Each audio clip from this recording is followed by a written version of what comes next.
వచ్చేసి భోగి కదా, ఇప్పుడైతే 5:40 అయితే అవుతుంది టైం వచ్చేసి. ఇప్పుడైతే మేమైతే ఎంత భోగి అయితే వేసాము.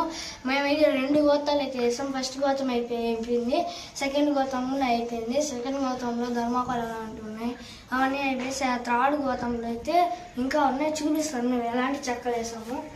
వచ్చేయండి, చూడొచ్చు మా భోగి వచ్చేసి ఎంత పెద్దదిగా ఉందో.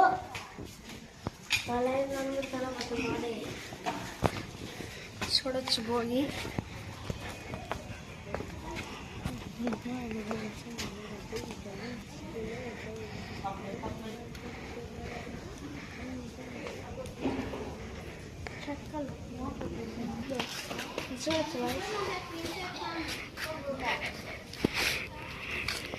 ఓకే, మీరు సంక్రాంతి కనుమ పండుగ చూడాలనుకుంటే మన వీడియోకి అయితే లైక్ చేసి సబ్స్క్రైబ్ చేసి సంక్రాంతి అని కామెంట్ చేయండి గైస్.